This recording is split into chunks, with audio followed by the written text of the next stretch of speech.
Welcome to sauce TV. నేను మీ Abid Hussain. Rural నియోజకవర్గంలో ఏం జరుగుతోంది? రూరల్ నియోజకవర్గంలో కోటంరెడ్డి శ్రీధర్ రెడ్డి ప్రతి ఇంటికి తిరుగుతూ ఉన్నారు.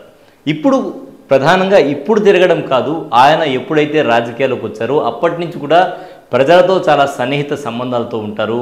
ఒక నెల్లూరుకు సంబంధించి చెప్పాలంటే ఏ సమస్య ఉన్నా కూడా ఆ సమస్య మీద నిలబడి పోరాటం చేసేటువంటి వ్యక్తిగా ఆయనకు పేరుంది. అలాగే ప్రజల కష్టసుఖాలు ఎవరింట్లో ఏ ప్రాబ్లం ఉన్నా కూడా ఆ ఇంటి మనిషిగా ఆయన అక్కడికి వెళ్ళడం, వారితో మాట్లాడడం కానీ, వారి కష్టసుఖాలు తెలుసుకోవడం కానీ, ఇది ఆయన ఎమ్మెల్యేగా ఉండేటప్పటి నుంచి కూడా, అంటే ఎమ్మెల్యే అయిన తర్వాత కూడా ఎమ్మెల్యేగా ఉండి కూడా ఆయన వెళ్ళి తన కార్యకర్తలు కానీ, తనకు తెలిసినటువంటి వాళ్ళు కానీ, తన ప్రజలు కానీ, సో అందరితో మమేకం అవడం కానీ, అందరితో కలవడం కానీ చేస్తూ ఉంటారు.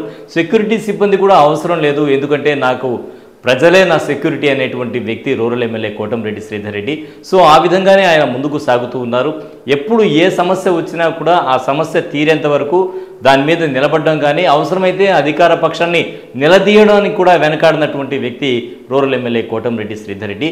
మరి ఈయన మరోసారి గెలవబోతున్నారా?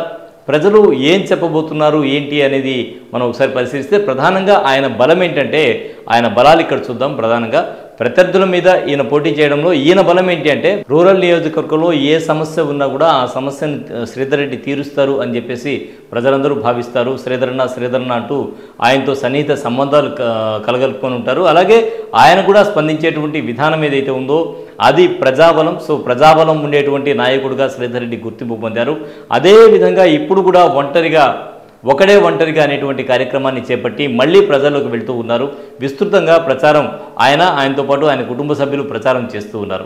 ఈ నేపథ్యంలో తెలుగుదేశం పార్టీ ఒకంత వైఎస్ఆర్సీపీ కంటే రూరల్ నియోజకవర్గంలో ముందుంది అని చెప్పాలి. ఎందుకంటే ప్రచారం కూడా భారీ స్థాయిలో జరుగుతోంది. వాళ్ళ కుటుంబ సభ్యులతో పాటు ఆయన కూడా ప్రచారం చేస్తూ ఉన్నారు. స్థానికంగా ఉండే సమస్యలు పరిష్కరిస్తాను అనే దిశగా ఆయన ముందుకు సాగుతున్నారు. మరి చూద్దాం ఏం జరుగుతుందో. ఇది ఇవాల్టి స్పెషల్ స్టోరీ. మరో స్పెషల్ స్టోరీలో మళ్ళీ కలుద్దాం. అంతవరకు సార్, నమస్కారం.